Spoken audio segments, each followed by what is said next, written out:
Very good morning, everyone. Welcome to StudyIQ English. Welcome to the Hindu newspaper class for today, 6 December 2025. I am Saumya, like each day, we are going to look at UPSC relevant articles from the Hindu newspaper, the New Delhi edition for today. So, before I show you how many articles do we have for discussion today, these are 8 articles here.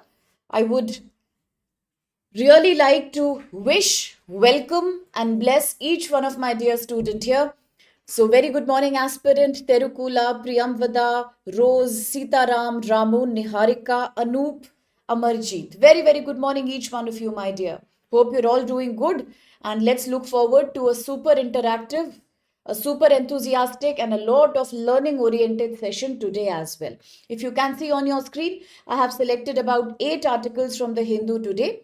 All right. And among these 8 articles, the first 3 articles have been taken from editorial page, that is the page number 8 from the Hindu New Delhi edition.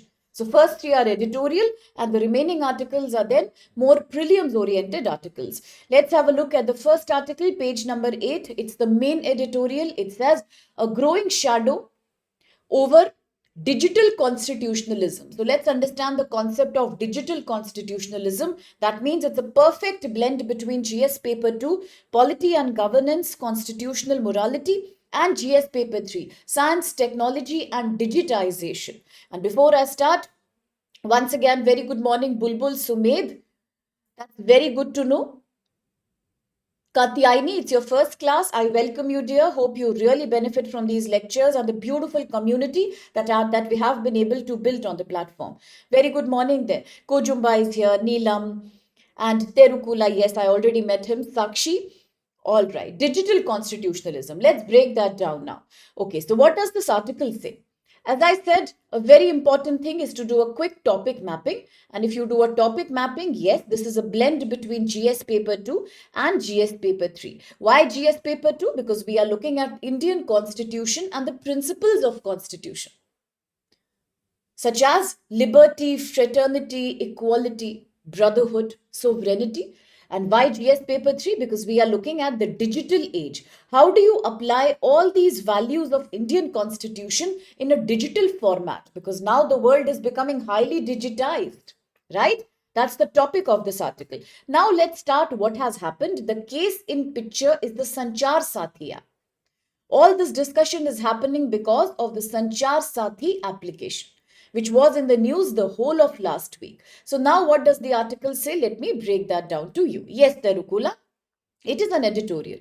And very good morning, Saraswati, Pushpa. Very good morning, Vikash is here with us. Okay. Absolutely, Saraswati. Love each one of you. Very good, Priyanshu. Good morning. Let's start. So the article is saying today in 2025, we are living in a world of digital governance. In this, the recent controversy about the Sanchar Sathi app has raised many questions. What exactly happened? There was a leak of information. Now, let's understand the government did not come and communicate this to us. It was unfortunately a leaked information that the government will now make Sanchar Sathi application compulsory, mandatory in every new mobile handset before it is released for public use. All the telecom providers will have to install this application. It was criticized heavily by the opposition parties, saying that the government is only trying to interfere too much regarding the private data and the preference of the users in India. And within 3 days of making it compulsory, the same government then announced that although it's a very beneficial app, it enables us to achieve all the lost mobile phones. It can help us in blocking unwanted spoof spam calls. It can also help us in tracking the cases of cyber fraud. It's a very helpful application, but the government after 3 days said already too many people are downloading the app now, so there is no need to make it compulsory. When people are happily ready to download, when they are complying to the orders, we also don't want to make it any more mandatory. And that has sparked a big controversy right now. Suddenly, the central government, who was talking so much about the benefits of Sanchar Sathi app, decided to withdraw its own directive. Initially, it said all the mobile manufacturers will have to pre-install the Sanchar Sathi from 2026 onwards. And the existing mobile users can also download it because we are doing updates to the software, and now every user should have at least the downloaded version of this application. That was said by the government, but now suddenly the government says no, it's not mandatory at all.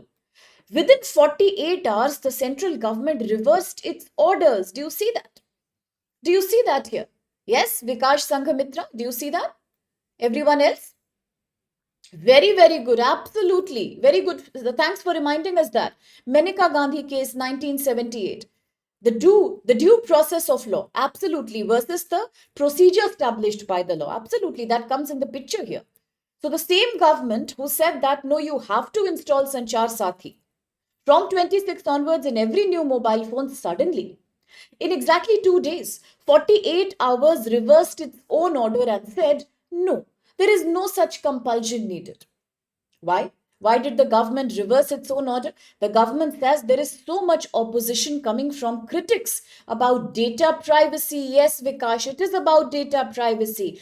Absolutely aspirant. It is the fear among the people, especially among the opposition parties, that our data is not safe anymore.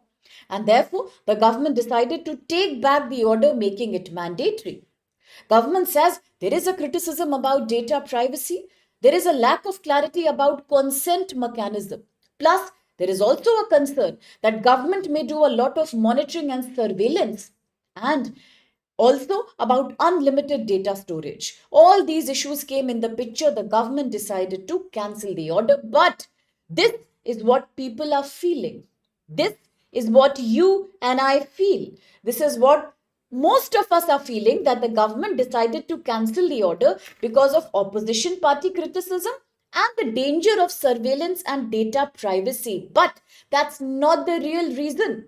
Article says the real reason is something completely different. What is the real reason?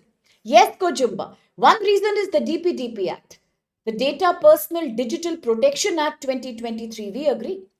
By doing Sanchar Sathi, the government could have taken anybody's private data, which is absolutely against the provision of DPDP Act. But then that's what we feel. In reality, that's not the only reason. The real reason is way more big. What's that real reason? I therefore say that this article is expository. Expository articles are those that are trying to highlight or expose a hidden agenda. And this article is an expository article because article is telling you the real reason. What is that real reason? The real reason is that as soon as the Indian government made the Sanchar Sathi mandatory, there was an article published in the newspaper Reuters. And the article in the Reuters said that in detail how dangerous it is for all the mobile manufacturers, for all the mobile creators to have a mandatory installation of the app. It is a dangerous thing that the Indian government is doing to experiment with. The Indian government was blamed for being a government that's acting like China and Russia, trying to create a surveillance society, and that triggered a response from the global giant called Apple. Apple. It triggered a response from Apple company. And what now happened? Apple completely refused to comply with this order. Apple said that this will definitely not be complied by us. And Apple said it is against the very fundamental of our service providing to the people. We are not going to have any such provision in the iOS. We will not allow any software update, and we will not install Sanchar Sathi in our handsets at least. That's what Apple said very clearly. We are not going to do that. Now what happens? Look at the situation of Indian government. Sometimes the government is so sold out to private companies. Sometimes the private companies had such an important role to play, unfortunately, that the government becomes helpless. Do you know what is going on in Indigo right now? With over 1,000 flights cancelled and passengers being stranded at the airport, frustration and delay over so many flights in India being cancelled. According to a recent report, 1 in every 5 people are choosing to fly with Indigo. That's the popularity of the airline, and today everything has paralyzed because Indigo has stopped its airline. and the stop and the blockage will continue for few more days. Is that also not a perfect example of how the government sometimes becomes helpless when it comes to the decisions and the monopoly taken by corporate giants like Apple, or for that matter, in the airlines, aviation sector, the Indigo? Today, Apple has said, I am not going to be influenced by the decision. What could Indian government do? Indian government is definitely dependent on certain global tech manufacturers, including Apple. So while the intention of the government was to control cybercrime through Sanchar Sathi app, the government of India says from 2023 to 2024, the number of cyber crimes in India have grown from 15.9 lakh cases to 20.4 lakh cases. And that's a very dangerous thing. The government only wants to control the level of cybercrime by creating Sanchar Sathi, that we can track unregulated, unauthorized use of mobile phone handsets, and in case a misuse happens, at least we can cancel the unique identity number of the mobile phone, so that at least it cannot be smuggled outside India and then used for anti-social purposes. That was the idea of the government. But today, as Apple said, no, I'm not going to do this, I am not listening to you, the government became helpless. Yes, the government became helpless now. And the government has no choice but within 48 hours to reverse its order, because you know the amount of Indians that are dependent on these handsets manufactured by Apple, on laptops and various other applications, technological gadgets. So therefore, when the government depends on digital tech giants, the government has to listen to them. There is no choice. Yes. So the article points out towards the growing imbalance between state power, the power of the government, issue of surveillance and control, and the lack of safeguards. If you look at the concept of digital constitutionalism, what does it mean? Under this article, digital constitutionalism, now break down the word. Break down the word. Digital constitutionalism. It means extending the values of Indian constitution. We all know in our preamble, the key to the constitution, we have certain values like liberty, fraternity, equality, brotherhood, sovereignty. From 1976 onwards, we have secularism, socialism as well. All these values in the constitution, if they are extended into digital governance, that is called digital constitutionalism. Rapid technological integration through artificial intelligence, biometric system, predictive algorithms, digital identity, metadata collection have now made it necessary, have now made it compulsory that there are invisible systems that are existing sometimes without people's consent. Something as simple as the Digi Yatra app. Now, all of us sometimes have to take a flight and travel. To save our time and energy, we might also install the Digi Yatra app. Now, the app will ask us everything: Aadhaar card detail, age, gender, so many specifications, your address, your phone number, everything is shared now. Everything. You see what data privacy you and I have today in the world where identity is now becoming from physical to completely digital. In fact, when we are now conducting the special intensive revision under Election Commission of India in 12 states and union territories, in that also we are looking for digital SIR collection. That means all the information and record of the user will have to be provided through an online platform. Online details once obtained are very difficult to get cancelled. They are never ever deleted. They are always deposited with the authorities, including the government. And that's why today we have the new society of invisible systems of governance, where sometimes even we don't know how and where and why our data is being utilized. As digital process becomes more complex, such as KYC verification, know your customer protocol, welfare delivery system, job selection, healthcare, Ayushman Bharat, Mukhyamantri Mahila Rozgar Yojana, all these are being disbursed online. Your data is digital. On the basis of that, you will get welfare policy of the government. On the basis of that, you will be registered under the e-Shram portal. On the basis of that, you will be identified as the new labor who should be eligible for the new labor welfare codes. Everything is online. That means what is happening now? Citizens are under risk of becoming passive data subjects rather than right bearing individuals. Today, you and I may not have as many fundamental rights. As much we are exposed to our data becoming misused or utilized for a bad purpose. Even we do not know which advertisement is going to target us. We don't know which spoofer or which cyber criminal may be targeting us. We really don't know who can use and create a fake iCard using our data, our photo. We really don't know. We are living in this world of cybercrime. Perhaps as you and I are talking, maybe somebody is targeting me and thinking of putting me in an online arrest.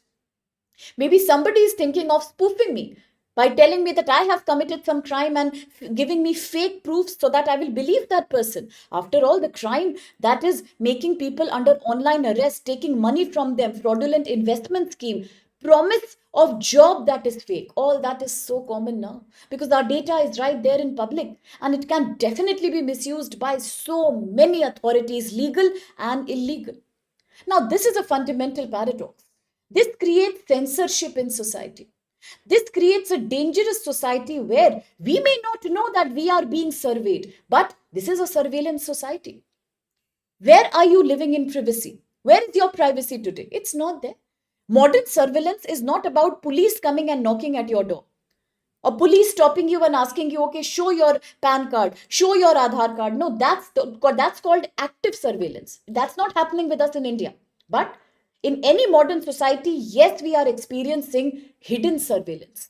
We are still being monitored as we don't know how, when, and where. How are we being monitored?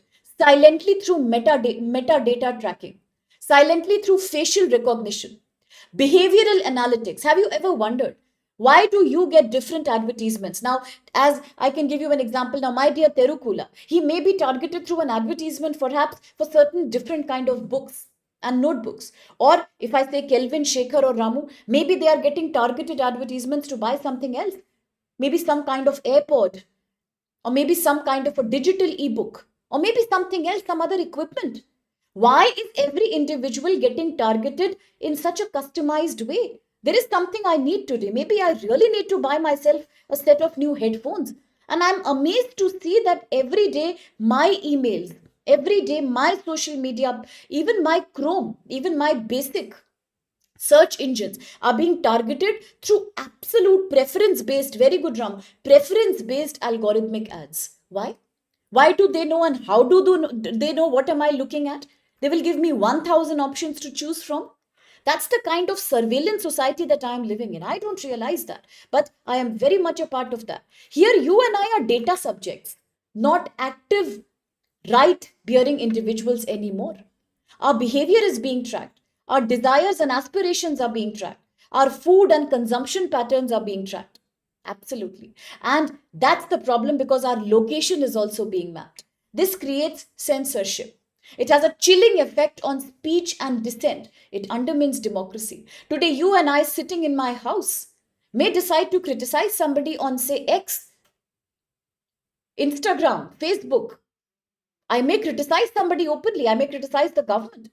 Least do I know that my location is also mapped. Least I may know that my facial recognition has been done. I am not safe. I cannot get away with that. I can definitely come into problem because of that. Yeah, because I think I haven't shared anything, but my data is out and about. It's there with people. And that's the danger of a surveillance society that is now completely online.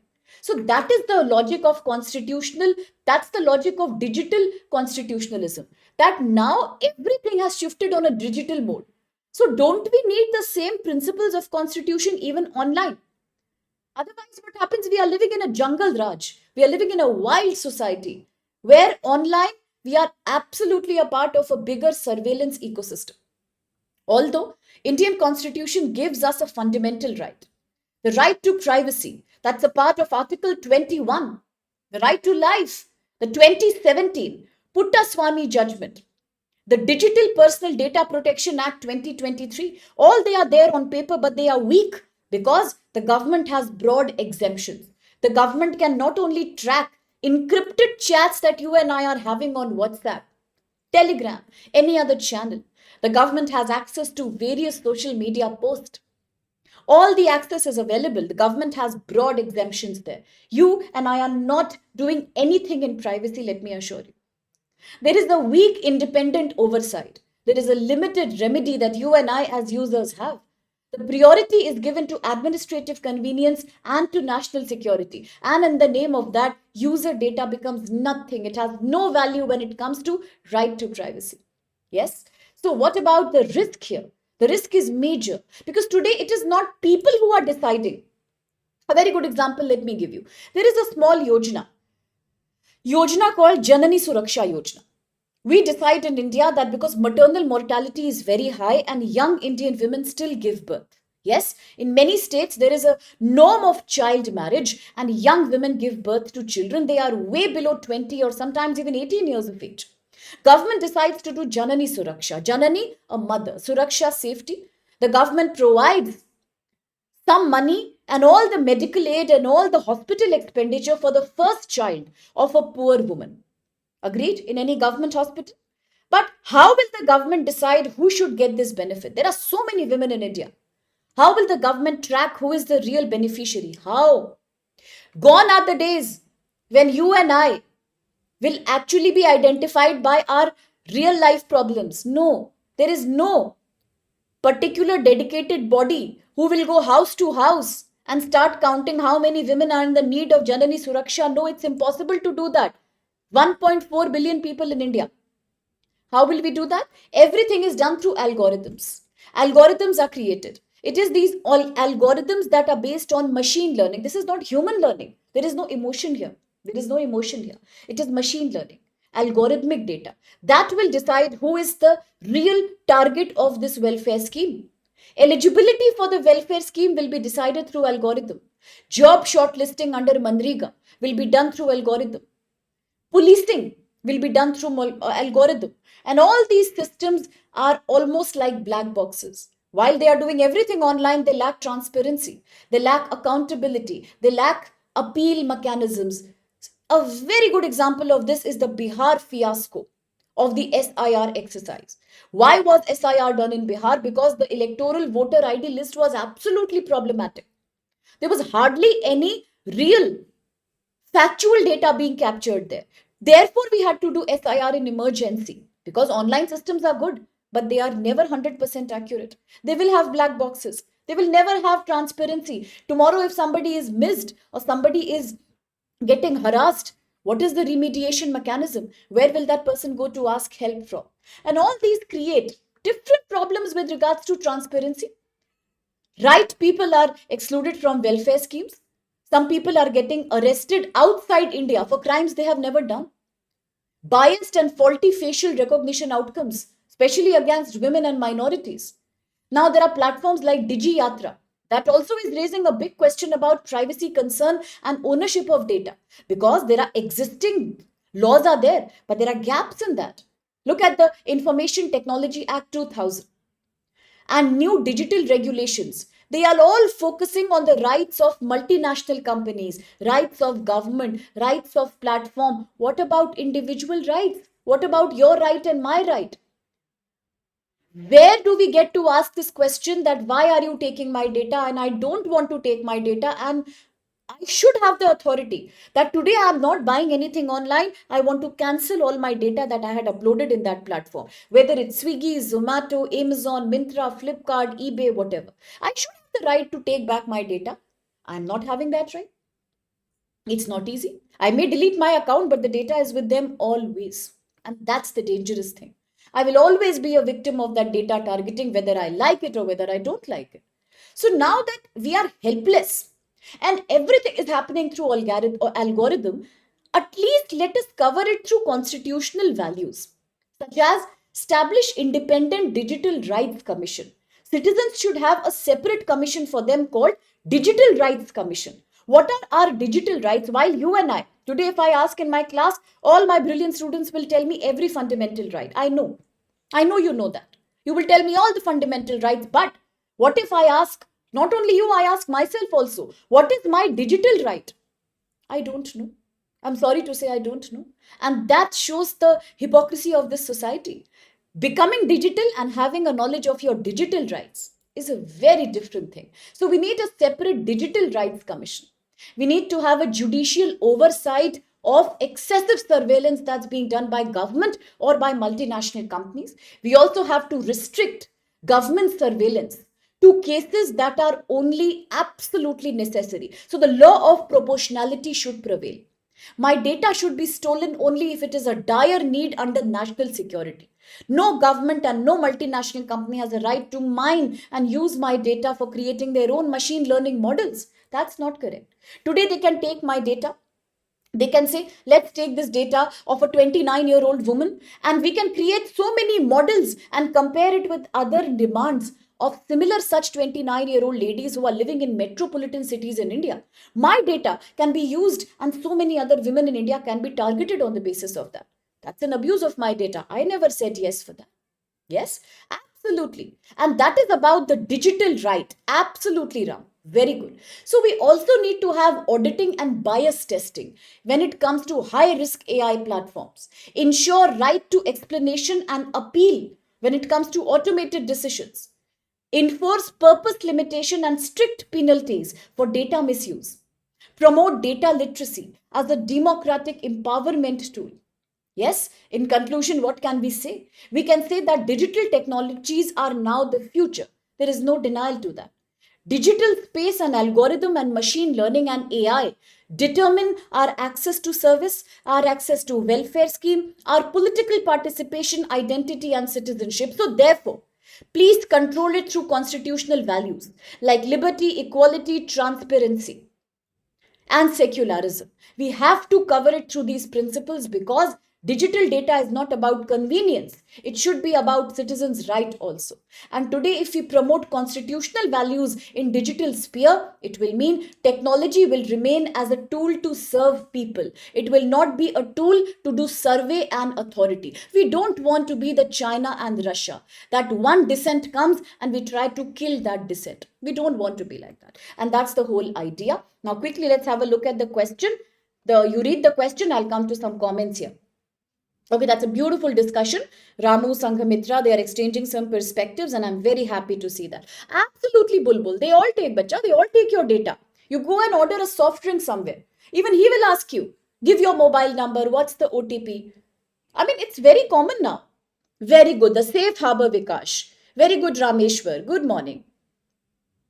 Yes, absolutely, Priyamvada. Very smart statements, very good explanation and very good, very healthy discussion. Extremely proud of that. Keep discussing, keep growing. Beautiful. Very good morning, Satya. Sitaram is answering. Let me come back to the question. So is my dear Ramu and Vikash. With reference to the recent debate, I'll come back to that. Okay, Priyambada? With reference to recent debate about digital constitutionalism in India, look at the following statements. 1. Digital constitutionalism refers to applying constitutional values like privacy, Puttaswamy case 2017, accountability, non-arbitrariness to digital governance system. 2. Digital personal, the DPDP Act 23 provides unrestricted exemption to private technology companies from data protection rules, but not to the government. 3. The withdrawal of mandatory installation of Sanchar Sathi app highlighted public concerns related to surveillance, consent, and lack of data protection safeguard. Most of the students are saying that the answer is B, and absolutely the answer is B. Beautifully answered, Ramu, Kojumba, Bulbul, Pooja, Tarun, Diptesh, Terukula, Kuldeep, Kelvin, Rameshwar, Satya, Urupam, Priyamvada, very well answered. Absolutely, Sitaram. Absolutely. Correct. Very well answered. Very, very good. Thank you, Rameshwaram. That's so nice of you, Rameshwar Bacha. Thank you. Very well answered, everyone. Yes, two are correct. And which one is not correct? The second statement here, very good, Tarun. It's absolutely not correct. It's the opposite of the truth. Actually, let me quickly explain why the second statement is not correct. Because under the DPDP Act, we are giving the central government a wide power to exempt itself or any government agency from the following provisions of the law, such as collecting data without user consent, processing it without specifying the exact purpose of that, retaining it for lifelong, and sharing it with other agencies. We are all allowing this to the central government under issues related to national security, public order, public interest. But we don't know. We don't know where exactly is our data being used. So second statement is the opposite. Although private companies have restrictions, but the government has wide power. There is no restriction on the government under the DPDP Act, and that's dangerous. The government is sharing this with other agencies, and why should the government do that? We have a right to know, and that's why second statement is not correct. Very good morning, Ritvik. All right. Good morning, Ritvik. Absolutely well answered, everyone. Yes, Vikash. Yes, very good. So, second is the right answer. B is the right answer. Brilliant. Very good. It was a tough question. I'm proud of you. Very well answered. Should anybody have any doubt, I'm there to clarify always. And also understand there is no strict requirement of judicial oversight or proportionality law that's being utilized here. And the government has wide power to take our data under DPDP Act. Beautiful. Second article editorial. Chile's lesson for India's coal conundrum. What's the meaning of this word conundrum? What is the meaning of this word conundrum? Conundrum means dilemma. Conundrum means dilemma. Confusion. Another very good word should I teach you here? Pandemonium. It's a lengthy word. It's a very nice word. Sometimes in CSAT reading comprehension, you might find tough words like these. Pandemonium, conundrum, confusion, dilemma. Okay, that's the meaning of conundrum. So we are saying let's take a lesson from Chile. Riddle, very good, Ramu. Puzzle, beautiful, very good. A very good morning there. Who's there? Gelu. Okay, good morning there. Yes. ChatGPT, Gemini, yes, they are also taking our data, especially also in the local languages now. We have the Bhashini app also to use AI models. Absolutely. The robots may rule the world tomorrow. That's a good essay topic. You can think about that. If you write, share it with me. I'd love to read your essay. Okay. Yes. A problem that's tough to solve. Very good, Vikash. Brilliant. Now, what is the article saying? Article is saying, let's learn a lesson from Chile. Okay, what should we learn from Chile? But there's one more thing. Do remember that Chile is also one country which has so many resources of rare earth material. Very few countries have.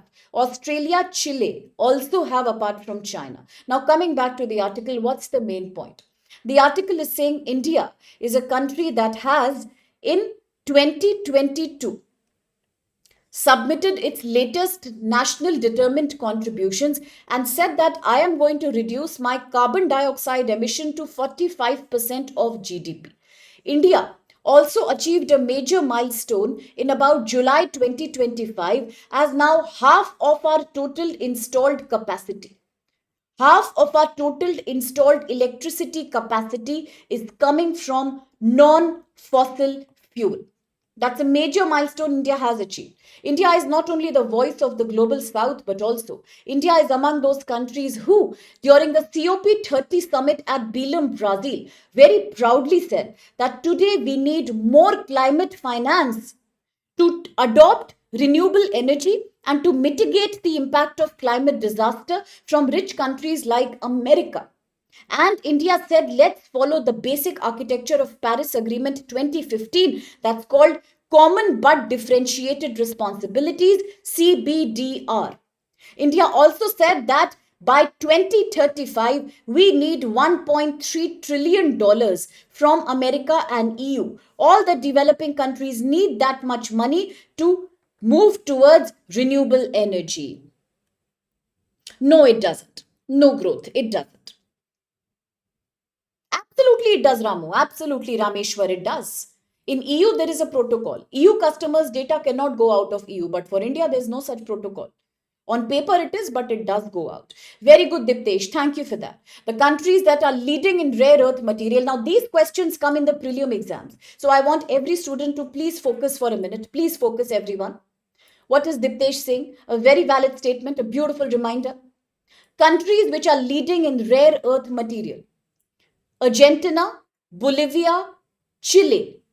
Apart from that, China and Australia. These are the leading sources of rare earth material. In India, we do have some. Raisi district, Jammu Kashmir. But yesterday we discussed, we have resources and we can also extract. but we cannot mine, and we cannot do value addition refining right now. We don't have money and skilled manpower for that. So never forget that, okay? Very, very good. Now, coming back to this article, India highlighted in COP30, where we also spoke about the Muti Rao collective climate action, that let's focus on common but differentiated responsibility, and let's take $1.3 trillion as carbon finance. Agreed? Now, coming back to this article, all this looks very good. You will be very happy. Okay, my country has reduced 45% of GDP, national determined contribution. My country is the leading voice of global south. My country is also saying that we will follow the CBDR. Then what is the problem? There is another problem now. The problem is that although in India renewable energy is doing very well, in India 50% of installed electricity is coming from non-fossil fuel, but there is a problem. Recently, an index was released known as Climate Change Performance Index. I repeat, what was that? GS Paper 3, Climate Change Biodiversity Protection. Recently, an index has been received called CCPI, Climate Change Performance Index 2025. It was released very recently, and in this list, India has dropped by 13 places. I'm writing here for your reference. India's position has dropped by 13 places, and India's rank is coming to 23rd in this index. Is that not a shock to you? A country that is ready to reduce its carbon emission by 45% GDP, a country that is committed, and the country that is already achieving now, it has already achieved that in 2025.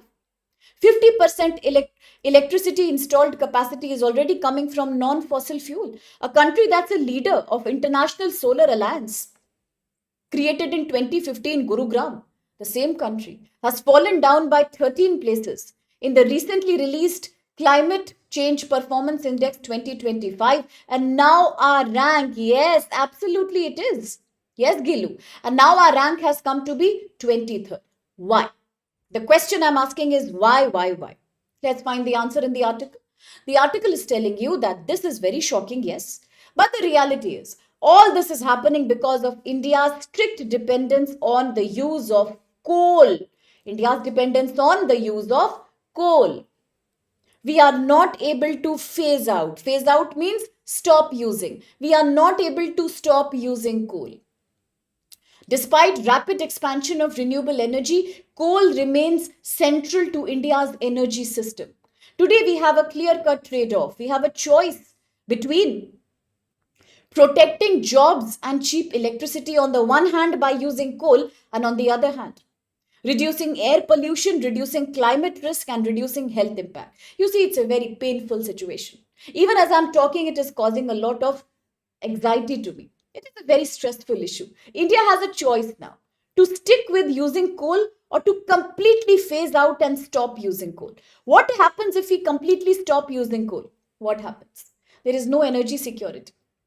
There is no energy security because all of us have discussed about the grid emission factor many times. What? The grid emission factor, GEF. In India, we have renewable energy like solar energy and wind energy, but they are very intermittent. You cannot depend on these for long-term usage. Majority energy demands happens after 4 p.m. and that's when solar insolation falls down.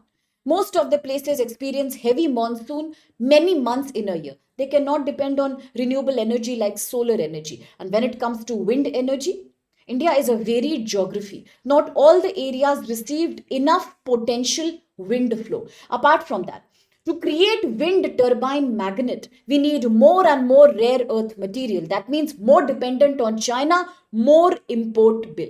So therefore, India continues to depend on coal. Plus, coal also provides jobs to so many people working in the informal sector. Today, we have a painful choice to stop using coal and to then sacrifice our job, sacrifice stable and cheap electricity, or to completely continue with using coal and sacrifice air quality, sacrifice climate change mitigation, and sacrifice the health impact that it has. Millions of people in India are dying a premature death, particularly women and children in rural areas because of over dependence on coal. But why cannot we stop using coal? That's the problem. Today, if you look at India's energy landscape, very good Anup, very good Rameshwar, absolutely Priyanshu. Yes. Today, if you look at India's energy landscape, coal accounts for 50% of total energy use. I repeat, coal accounts for 50% of total energy use. 75% of electricity generation in 2024 came from coal. Renewable energy now are also half of the total installed capacity, but only one-fifth power has been obtained from renewable energy. Agreed that out of our total installed capacity, half is coming from non-fossil fuel, but the productivity of that, the energy that renewable sector is producing is only one-fifth of our total need. The remaining is all coming from coal. India is not only, now look at this, listen to this, it will shock you further, bacha. India is not only increasing its domestic coal production, but also India is more and more becoming dependent on coal and only coal. A very good example here is Chile. We should take a lesson from Chile. The headline of the topic, Kojumba, look here, my dear. Look here, Bicha. It is Chile's lesson for India's coal conundrum. Is that clear? Okay. Now come back. Let's take a lesson from Chile. Chile is an excellent case study here. How and why? Because Chile has reduced its coal dependency from 43% in 2016 to about 17.5% only in 2024. Did you see that? Are you not shocked? Can I repeat this for you? Those who could not pay attention. We can take an example from Chile. Kojumba was saying, what's the topic here? The topic itself is Chile, because we are looking at Chile as a role model to us, because we are not able to stop depending on coal at all. We can't stop depending. So that's why let's take a lesson from Chile. Why? What has Chile done? Listen to me carefully. What? Chile has reduced its dependence on coal from 43.6% in 2016 to only 17.5% in 2024. And therefore, renewable energy is now supplying 60% electricity in a country like Chile. Why did this magic happen in Chile? What have they done? Chile started with carbon tax. I repeat, Chile has started with carbon taxation. Chile is doing $5 per ton of carbon emission of tax. You see that? In 2014, what has Chile done? As you and I in India continue to use coal, Chile is taxing per ton of carbon dioxide emitted per ton at $5. What does that mean in Indian rupee? If you take 90 rupees also, 450 rupees per ton, will you and I pay so much money? No. Chile people are actually paying. If you are generating coal or using coal, $5, 450 rupees for us per ton. Chile has put very strict emission standards. Compliance cost has been increased by 30%. Then energy storage expansion. Chile has expanded the total storage capacity. If you have more storage capacity, you will have more grid capacity.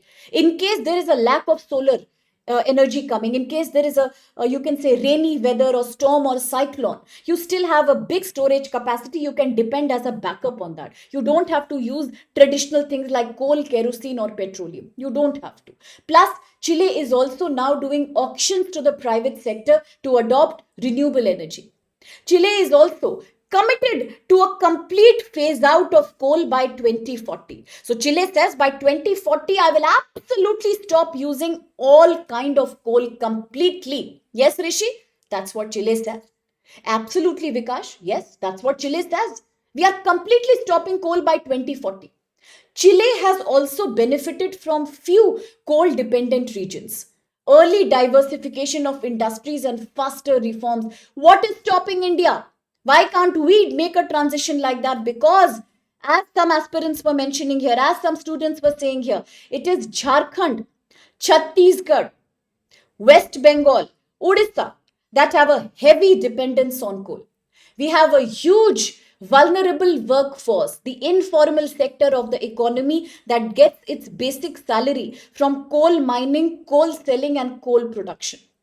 We have a lack of alternatives When it comes to areas like Jharkhand, Chhattisgarh, West Bengal, Odisha, we lack suitable alternatives like wind energy, hydropower.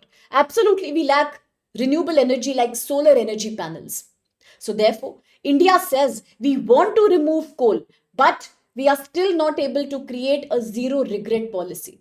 Climate change will have a big problem for a country like India with 1.4 billion people who are so dependent on coal. There is an estimation that by 2100, let me quickly write it down here. It creates a sense, oh, I'm showing the question again, my bad. Okay, by 2100, the climate change itself and global warming will cut 3 to 10% of India's GDP. What am I saying? Listen carefully. 3 to 10% of India's GDP will get suffered. It will get cut because of global warming and climate change. And now, please make sure you remember all these small data points. I want you to write this data in GS paper 3. I want you to write this data in your essay, and I want you to know this data for the interview also in the end. You should be able to back up your argument. So you should know these by heart. By heart, you should know all these. Yes?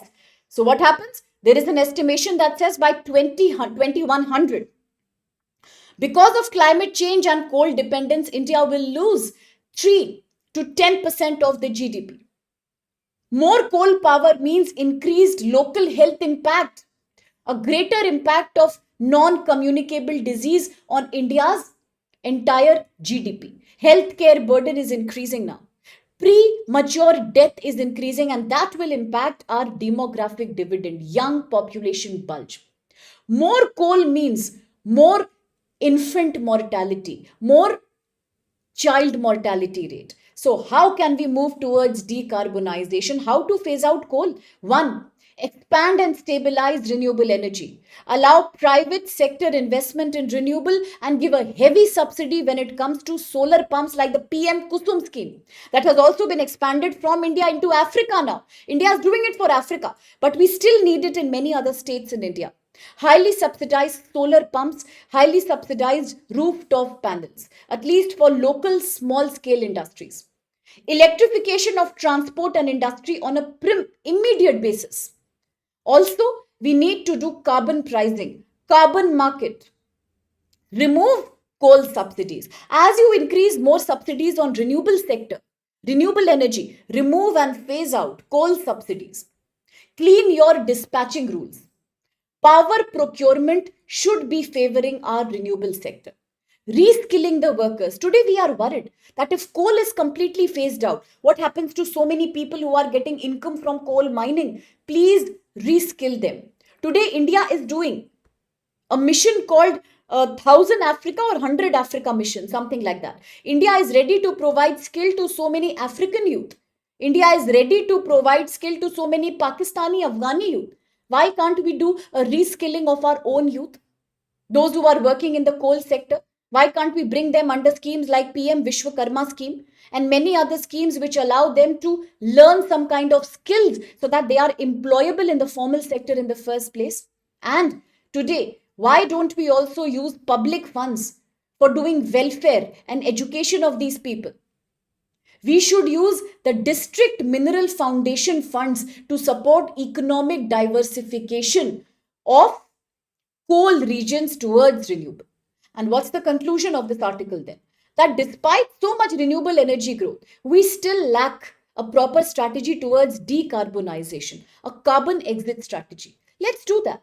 Let's create roadmap having proper timeline, financing, market reform, social protection.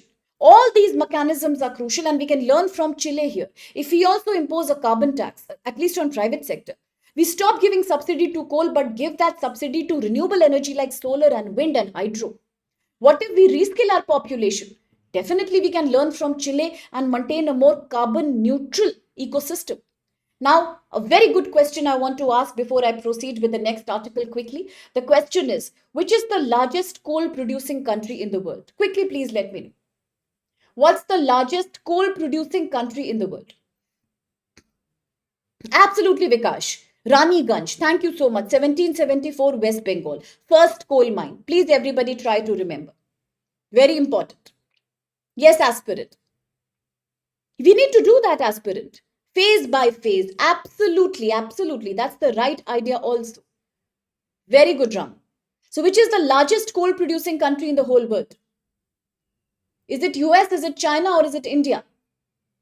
Quickly, which is the largest coal producing country in 24-25? Beautiful Terukula, it's China. Then what's the second largest? Very good, Ram. Then what's the second and the third largest? Quickly. These are the things I really want you to remember forever.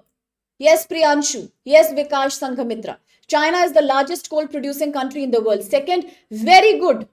Terukula Priyanshu. India is the second. Very good, Kojumba. So China first, India second, then third one. Then quickly the third one, Sitaram. Quickly the third one. Very good. US. So we'll always remember that from today. If I ask you at any point of time, I can ask you today. Today 4 p.m. I have that weekly PYQ MCQ session, a quick PYQ marathon. Today I won't take a 2-hour session. I have decided to take for 1.5 hour only. It will happen from 4 to 5:30 p.m. I can ask you there also. I can test you as a surprise test. So nobody should forget in the class. The top coal producing country is China, to be followed by India, and third comes US. Very, very good. Brilliant, everyone. Very good, Kelvin. Iba. Absolutely, Priyanshu Kojumba. Vikash Ram. Correct. First, second, third. China, India, US. And in India also, which are the topmost? Thank you, Terukula. Which are the top? Okay, Priyanshu says Australia is fourth. Thank you for that. Okay, aspirant. So, which are the top coal producing states in India? These are Odisha, Chhattisgarh, Jharkhand, Madhya Pradesh, Telangana. Very, very, very good. Absolutely brilliant. So now quickly do this question for me, please. With reference to India's coal transition and renewable energy goals, consider these statements here. 1. Despite renewable energy forming nearly half of India's installed capacity, coal continues to generate majority of electricity in the country. 2. Chile reduced its coal share in electricity generation by carbon tax, strict emission standards, and competitive renewable auctions. And 3. India currently has a clear national goal of phasing out completely coal, similar to Chile, by 2040. Which of these statements are correct? Thank you for that. Absolutely. Priyanshu, that's Jharkhand, yes. Very good, aspirant. Top reserves, Jharkhand, Orissa, Chhattisgarh, over 60%. Brilliant. So answers are coming, started with Vikash, Terukula, Priyanshu, Diptesh, Sitaram, Tarun, Ramu, Anup, and now Sanghamitra. Anybody else who wants to answer? What about Kuldeep? Reshma is not here today again. What happened to my dear Reshma? Kojumba is here. What about Kojumba? Yes, she answers. Bulbul is answering. Iba and Diptesh has already answered. Ramu has already answered. Who else hasn't answered then?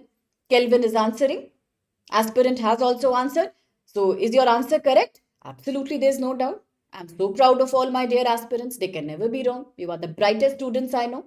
Yes, very good. Absolutely, it's the right answer. Very good. Third statement is not correct. It cannot be correct. Why? Because Chile has the goal of completely decarbonizing, removing all the carbon by 2040. India doesn't have any such goal. I mean, come on. How can we have that goal when majority of energy is still coming from coal itself? When we still don't know how to phase out coal, how can we have this target? We don't have this target. Very good. Absolutely, Kuldeep. Very good, Priyamvada. Priyamvada, I hope now you are catching pace. You are very new to the class, but I hope you are enjoying and catching up. And there's one more student for whom it was the first class today. I hope everything is going well. If there's any doubt, we have a lovely community here. And we are all a greatest nerdy group community that I have seen. So we will also help you. If I am not available, then students can also help you. So everyone is helping everyone. That's the beauty here. So, okay, so please catch at your own pace and stay relaxed. You can ask questions. Very good, Ramu. Very good. We have that goal by 2070 to become carbon neutral. Brilliant. Brilliant. Thank you so much, Kojumba Terukula. Sumit, welcome. That's a correct answer. Okay, then. That's a very good question raised by Amanda. She says, what's the rank of Chile when it comes to coal production? I think very low. It has a top rank when it comes to rare earth material, but it's very low when it comes to coal. It doesn't even have a rank, actually. You don't have to worry about that. Chile has already done a great job in phasing out its coal. So Chile is not a major coal producer at all. Thank you so much. Priyambada Ramu Sankamitra. So sweet. Let's proceed. Last article, editorial page, page number 8, quickly. Deal without peace. Now, this is a slightly challenging article for those who are not very familiar about the controversy between Democratic Republic of Congo, DRC, and Rwanda. Now, this may be a new topic for many of my dear students because we've never spoken about it. So, I will do my best that in another 5 minutes or 6 minutes, I can give you as clear picture as I can about what's really happening between DRC, Democratic Republic of Congo, Rwanda. What is the new America's role here? The topic is GS Paper 2 International Relations. Since it's the last long article for the day, just try to focus. It's a new thing for us. Okay, Priyambada, Ramu? Sangamitra aspirant? Yes? Sure, let's start. What does the article say? Now, quickly, let me summarize it for you. See, this is the map here. I will only talk with reference to that. See, there is a big controversy going on in America. You may have heard about Sudan. Sudan is in conflict. Yes? The rapid security forces, the rapid action forces are constantly fighting with the main government. That is Sudan. Recently, what has happened with Sudan? Sudan has allowed Russia to make Russia's first naval base in South Sudan. That happened with Sudan and Russia. That's a different thing completely. We discussed that already. Okay? Now we are starting with a new topic, and this is about DRC versus Rwanda. What has happened? We all also know that the Democratic Republic of Congo, that you can see in the map here, DRC, has also been in a big ethnic conflict for a very long time now. What is the conflict all about? The conflict is versus DRC and Rwanda. What is the conflict? They are both fighting with each other because of ethnic tension and rebel groups in each other. While DRC says it is Rwanda which has given shelter to those groups which are attacking DRC, but Rwanda says DRC is responsible for a major 1994 genocide that had happened in Rwanda. And today, DRC is also supporting all those people who were responsible behind the major genocide in 1994, which had killed 8 lakh local communities in Rwanda. Today, also, that tension is going on. What happened in 1994? In 1994, a major conflict happened in Rwanda. That's known as the 1994 genocide of Rwanda, where about 8 lakh local people were killed, and these local people belonged to a community that is known as the Tutsi community. What is it known as? The Tutsi-led community, the Tutsi civilian. All these people, about 8 lakh Tutsi civilians, they lost their life in 1994 Rwanda genocide. After the genocide, many militants who were responsible behind these activities, they all ran away and they started settling in Congo. They all went from here. I'll quickly draw a map like line from here. Yes, I'll draw a line from here. All these people who were responsible for 1994 genocide, where 8 lakh Tutsi civilians were killed, all these militants who had done the genocide, who had killed the Tutsi people, they are the Hutu militants. What militants are that? Hutu rebels, Hutu militants. After killing people in Rwanda, they all fled away. I'm drawing an arrow here. They all fled away and they reached DRC. Today, Rwanda is saying still they are living happily in DRC. And they are using this territory of DRC to continuously threaten us and harass us and create cross-border terrorism since 1994. It has not stopped. Rwanda is very upset with DRC because of that. That you are giving shelter to those Hutu militants who were responsible for doing my genocide in 1994, which killed the local Tutsi people. In response, what has Rwanda done? Rather than only quietly complaining, Rwanda also responded by creating a Tutsi-led militant group. Now, who had died in the genocide? Tutsi people. Who died in the genocide? Tutsi people. So what did Rwanda do? Rwanda radicalized them. Rwanda created a group that's called as Tutsi militant group. They want to take revenge of the death of their people. And today this Tutsi-led rebel group is known as M23 group. Now, why is it known as M23 group? What is the politics? It's a very different lengthy topic. I will bring it down some other day if you want to know. If you are interested, you can let me know. I will separately explain that. As of now, let's understand the basic points. Rwanda, in response to the genocide, has now created the Tutsi-led rebel group. to take revenge for the genocide against Tutsi people. And this rebel group is called M23. Rwanda to revenge has now implanted certain, yes, 8 lakh people died, Sitaram, during 1994 genocide. Tutsi people died. So in response, Rwanda has created Tutsi-led militant group called M23. And now that is operating from DRC. So what happens?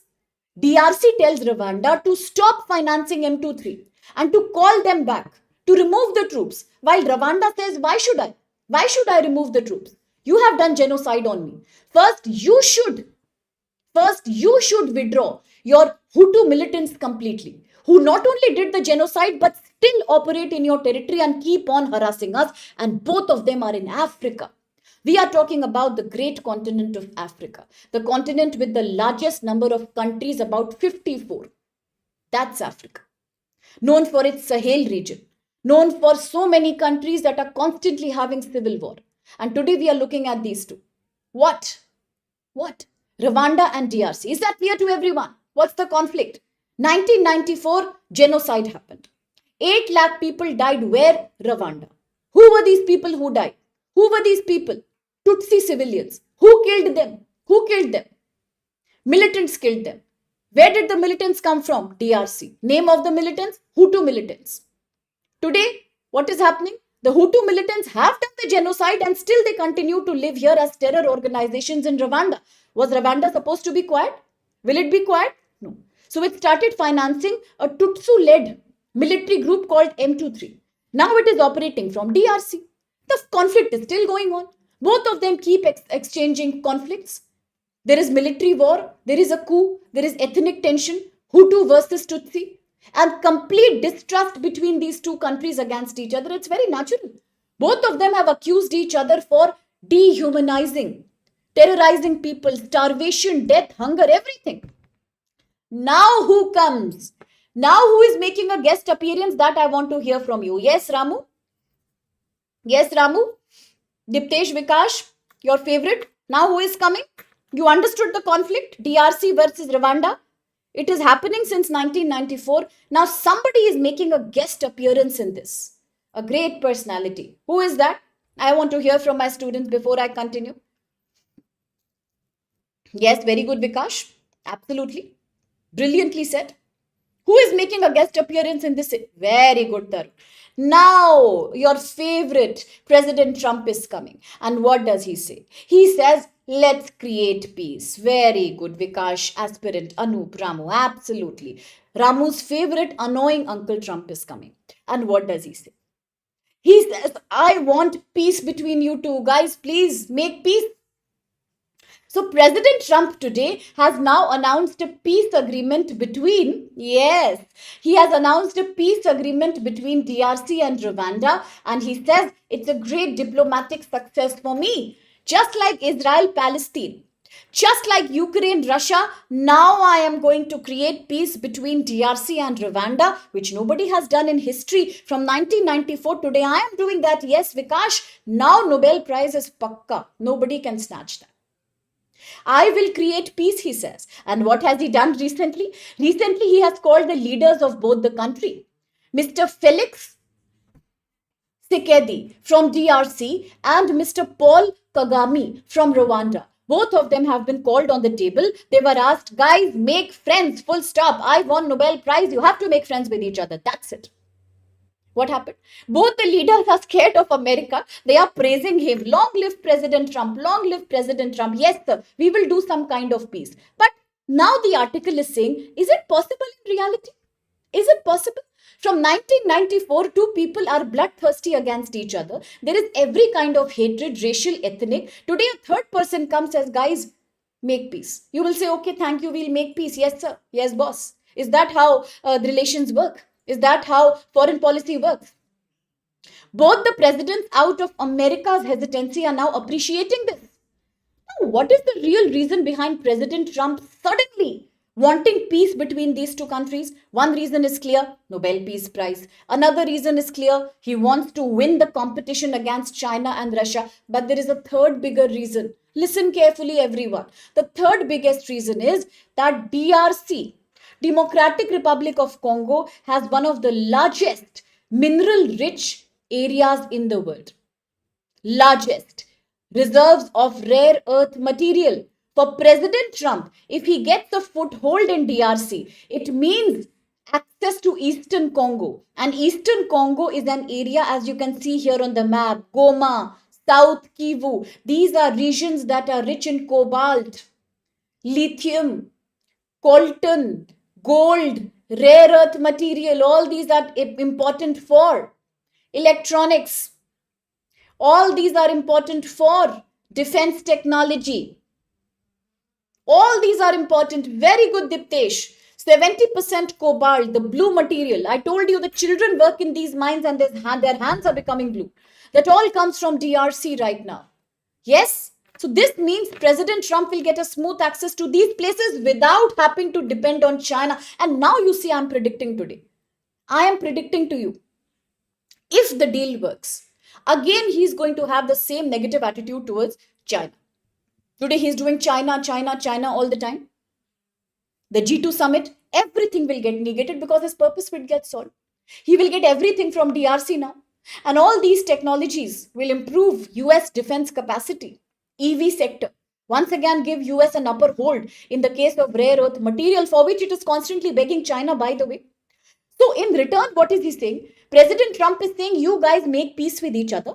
Don't fight with each other. In return, US is saying, I promise you, the biggest American companies will come to your country and they will extract minerals and they will also invest in your infrastructure. If you are able to create some peace, that will create stable condition for you, give you jobs and employment, and it will be profitable for everyone. Win-win situation. Smile everybody, be happy. That's it. That's what President Trump says. And now he wants to act here as a peace mediator. He says, do disarmament. Both of you do it. The Hutu militants should also do. And not just them, the Tutsi-led M23 should also do disarmament. They should have stable relations with each other. If you do that, then I will really take care of you. Lots of American investment will come. That's it. So now you only decide. Is it a selfish mood, or actually President Trump has now really become the right candidate for the Nobel Peace Prize? That's your decision. Quickly, the question. With reference to conflict between DRC and Rwanda, look at the following statements. 1. The US brokered accord between Congo and Rwanda formally recognizes earlier peace agreements signed by the country's foreign ministers. 2. The conflict traces its roots to 94 Rwandan genocide, after which Hutu militants had fled to DRC. And 3. Rwanda wants Congo to disarm Hutu militants operating from its territory, while Congo wants Rwanda to withdraw its troops from eastern region it influences. So that's it for the question. Which one do you think is correct? Which one do you think is correct? Vikash and Kelvin have answered. Which one do you think? Slightly tricky? Then make it easy. Let's break it down. Second is correct. Absolutely correct. That's what they did. 1994, they created a major genocide in Rwanda. After that, all these Hutu militants run away to DRC. DRC gave them shelter. In return, Rwanda got angry and it also started creating M23. Today, what do both of them want? They want each other to withdraw the territory. 3 is also correct. But what about 1? The US brokered accord between the two. Recognizes earlier peace agreement? No, it does. It's a very new peace accord. Today, US wants a different thing altogether. That you guys become friends. In return, what do you get? You get me. I am yours. I give you all the American investment and I give you job and stability. And what will I get in return? 1. Nobel Peace Prize. 2. Rare earth material. Win-win situation. Happily ever after. So absolutely well answered. Vikash, Kojumba, Kuldeep, Sanghamitra, Diptesh, Anoop, Sumit, Sitaram, Priyanshu, Ramu, Tarun, Kelvin. Very good. It's a misleading statement, Ramu. Very, very, very good. Absolutely brilliant as always. Now, one of the last articles for the day. No, not the last, but a very small one. Path paved to link India's skill base with Russia's demand for labor. We all know that President Putin is our guest right now. He is in India. And under the latest 23rd, I repeat, the 23rd India-Russia Annual Summit, a new decision has been taken. Russia says we need about 5 lakh. We need about 5 lakh semi-skilled workers to work in various industries because we do not have the kind of demographic dividend and young working population that India has. And then what did India say in return? India said, okay, we are ready to supply you skilled and semi-skilled workers in order to work in different industries in Russia. So that's the agreement. In return, also, Prime Minister Shri Modi has announced free visas, e-tourist visas to so many more tourist groups coming from Russia to promote people-to-people ties and migration. And also, India's skilled workers will also be going to Russia to work in different areas. But, this is a slightly conflicting thing because in the past also India has sent so many semi-skilled workers to Russia. But the problem was many of them were unfortunately sent to fight the war between Russia and Ukraine. They were misled into military operations while initially they had been promised only civilian work. Yes. So that's why. Now, that is the worry that with so many people going to Russia about the promise that so many people will work in industries, it's good, it will give employment to Indians, but at the same time, will they be safe abroad, and strictly will they be used only in civilian industries is a promise that India should explore from Russia. Okay, so that's a very important thing to understand here, and we'll see how it goes in future. Very, very good, Amanda. Very good, Priyanshu. Thank you for taking care of the doubt there, Ukula. Very good, aspirant. Yes, absolutely. They were used in military. Now the next article. This is the only article. Give me 3 minutes for that and then we are done. The Reserve Bank of India.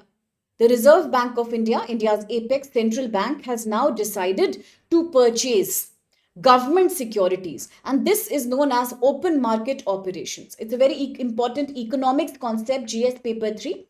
Okay. Open market operations. Open market operations. OMO. The Reserve Bank of India is right now doing OMO, open market operations. And what does that mean? It means the Reserve Bank will now purchase government securities. And what will happen in return? The other banks in India will get a lot of money and liquidity in return.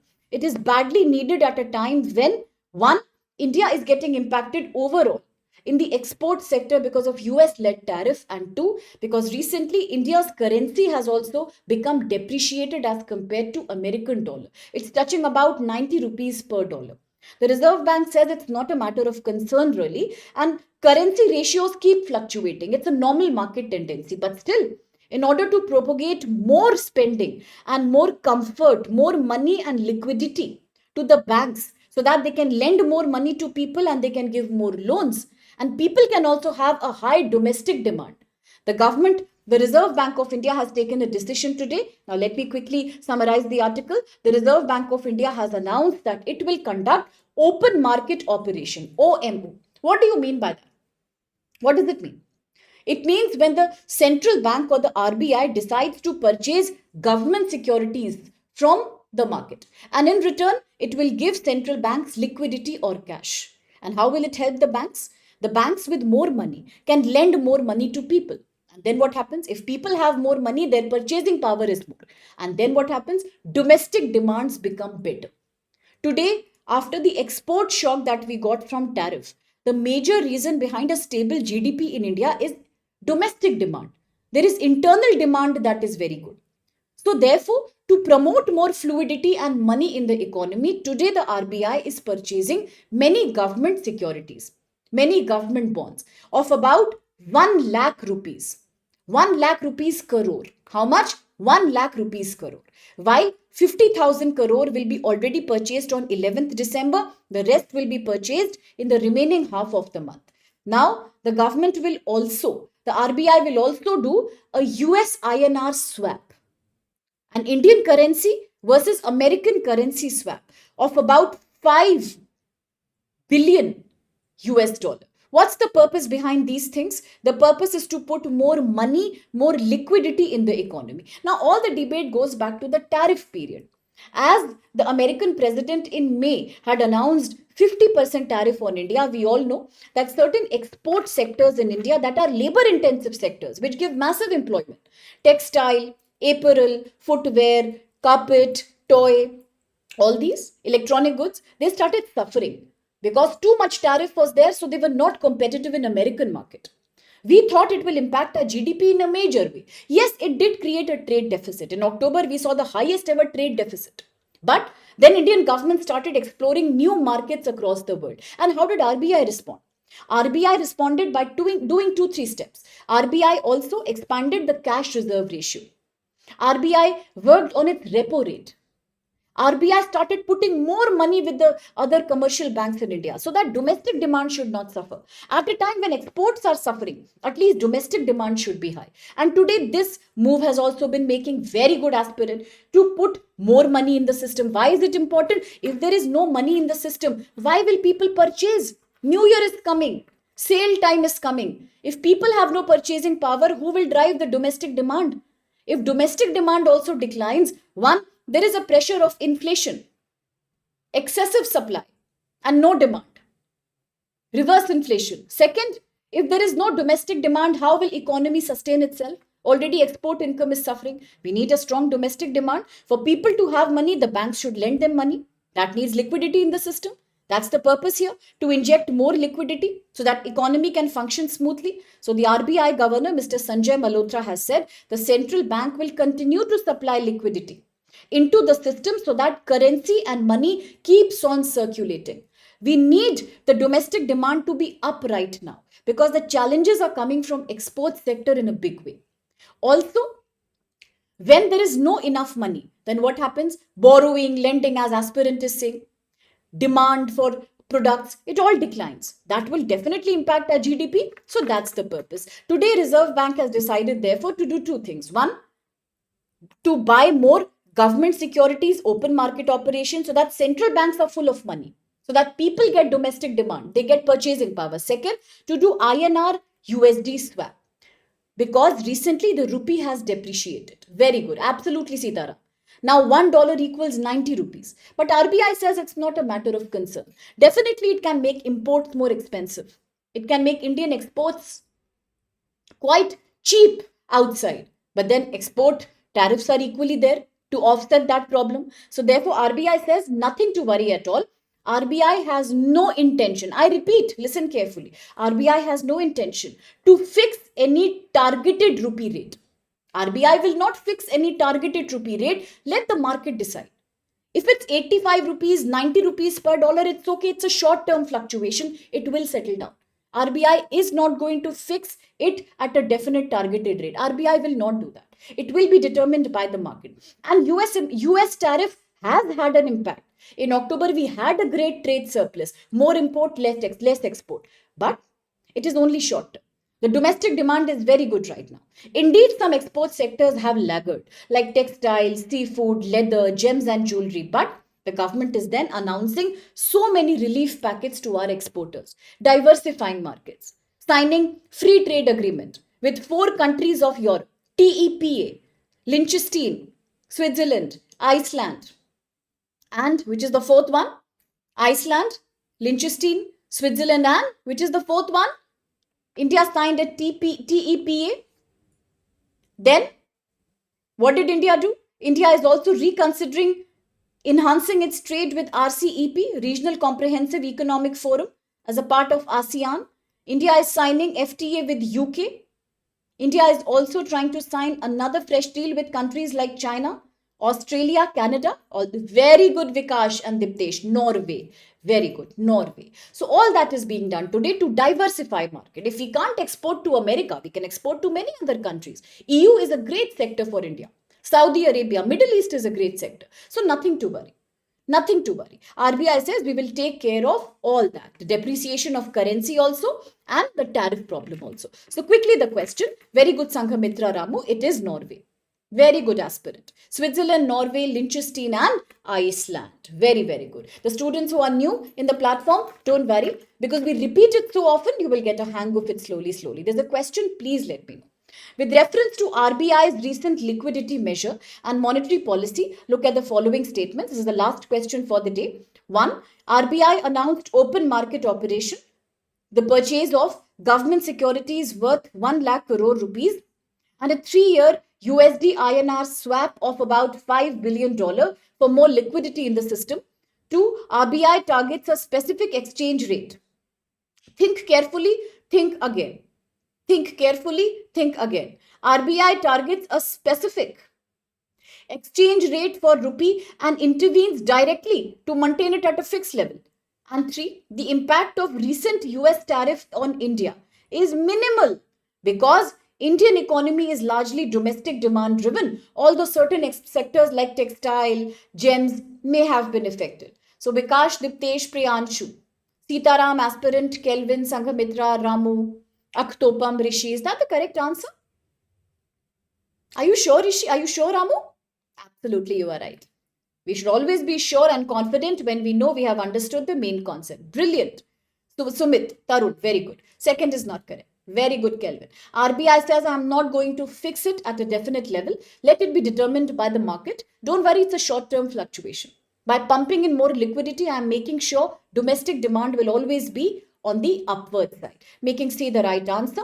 Very, very well done. That's it. We are done mostly. In passing, just remember America has decided to put a travel ban to about 30 countries now. Why? Because President Trump believes in America first policy. And recently there was a terror attack in which few Afghani nationals had attacked some security guards in America. And President Trump says, I don't want any more terrorism or any kind of refugee crisis in my country. So in June, he had banned 12 countries from entering America. Now he's expanding that to, in fact, other countries as well. And he says, I will keep on adding more countries. No more visa for tourists. No more business travelers. It also matches with another step taken by the government recently from America, increasing the fees of H-1B visa to about $1 lakh, and 70% of H-1B visa applications are generated from India. So all these could impact people to people migration. It would definitely impact the employment opportunities in private sector to a lot of people, and it will also mean the loss of US goodwill to so many countries across the world. In a world of globalization, it's about going towards anti-globalization. And now, as I take your leave, quickly GS paper 3, one small thing in passing. Union Ministry of Finance has said we are passing a special bill. And what is the special bill? The special bill is called Health and National Security Cess Bill 25. I repeat, Health and National Security Cess Bill 25. What's the purpose? Now we will increase a special cess, a special kind of tax, a special kind of fine on pan masala to raise funds for public health improvement. It is a move towards improving public health. Second, to strengthen national security. It will now be very soon, announced formally. The Lok Sabha has already passed it, and it replaces the existing compensation cess, which is as of now under the GST framework. Very good, Vikash. It all goes down to the previous time when the government, who had announced the GST in 2017, amended the whole GST structure in 2025. Just like few other countries, India also changed its GST model from a multi-slab structure to a very limited slab structure. Majority of essential goods and services were reduced into the basic 5% slab. Some of them went to 0% slab. It was celebrated as a people-friendly reform. While some goods like alcohol, tobacco, luxury cars became a part of luxury and thin goods, attracting a GST of about 40%. Today, pan masala will also come in the same category. The taxation and the, cost of this will also go up. Ultimately, the government says it is good because it supports the health of the people. By making such things more expensive, taxing it under 40% GST, it will not impact the GST revenue also. And it is an additional tax. So that means the state will also get more income from it. States are constantly complaining that from 2022 onwards, the government is not giving us any GST compensation. Today, if pan masala revenue goes by 40% up, it's an additional tax, the states will benefit. Why? Because public health in India is a state subject. What is it? Public health in India is a state subject. If more tax is coming, it is only going to benefit the state because government will share the benefit with state. Today it is on pan masala. Tomorrow more goods will be included if possible, if necessary, because ultimately it's lined with promoting India's public health. Right? Okay? Yes, they are promoting Kojumba. Very good, Rishi. Absolutely, Priyambada. If you write an essay and if you really want me to have a look at that, then I come to meet you every day. What you can do is I'll just ask the backend team. I'll share some email ID with you. You can share it on that. Or I'll share tomorrow my Telegram ID with you on Monday. You can share it on that and I'll definitely get back to it. If you write essays, I'll be more than happy. I'm an essay teacher primarily. I'm extremely delighted when my students write essays. I'll be even more happy if you write philosophy essay. I'll go absolutely crazy out of happiness if you write it on difficult topics. Okay, so I'll let you know. So with that, I'll come to an end with this session. Thank you so much for all your participation, for interaction, for supporting each other. That's the most beautiful thing in this batch, that we are helping each other grow. Yes, Diptesh, it is not subject to this thing, financial devolution under Finance Commission, but this is an additional cess that we are introducing. It's purely additional. It's not a part of existing regime. It's an additional new tax that we are creating. So therefore, the states will be promised some disbursement under that. That's what the government is saying. Okay? All right. So with that, I take your leave. Thank you so much. As I repeat, thank you once again. Today I'm having a class at 4 p.m., but that's just about 1.5 hours of class meant to revise PYQ and MCQ. If you are free, if your time permits, do come. In case it doesn't, you can see the recorded version as well. Okay. And a quick reminder for those who are really interested in UPSC 2026 and want to learn CSAT, GS Paper 1, Current Affairs, and they want a systematic preparation at a price of rupees 5,499 only. We promised you a batch that's starting now until June 2026. We will teach you for the prelims and revise the paper with you also. One-on-one interaction with all your faculties. Okay? Use code SLIVE and join today if you want to give that systematic push to your preparation. The sale is ending on 7th December. Equally great offers for 27, 28 also. You want more clarity, you can reach out to us anytime. Okay? So I'll see you on Monday. First 4 p.m. today and then on Monday. So now thank you very much for helping each other into so many topics, and that will make you succeed. Because you know what? One thing, if you teach someone else, you will never forget. That's the best thing. So thank you so much. No problem. All right then. Bye-bye. Bye Priyamvada. Bye Vikash. Bye Terukula. Thank you so much. Bye Priyanshu. Bye Anoop, Sanghamitra. Bye Diptesh. Bye Tarun Kojumba. Thank you for that beautiful greeting. I'll also learn how to pronounce that. Kojumba. Thanks for teaching me that. Okay. So thank you Aktopam. Thank you Sitaram. Thank you so much, dear, each one of you. Kuldeep, Kelvin, Rishi, Tarun. Okay. Thank you, Ramu. Thank you so much, Sitaram. Thank you very much. Kuldeep, I already mentioned. Thank you, Sumit. And thank you, Aspirant, of course. Okay. That's it then. Okay then. To each one of you, thank you so much, everyone. Thank you, Sanghamitra. Okay, Priyamvada. I'll see you then. Bye-bye. God bless you. God bless each one of you. Bye-bye.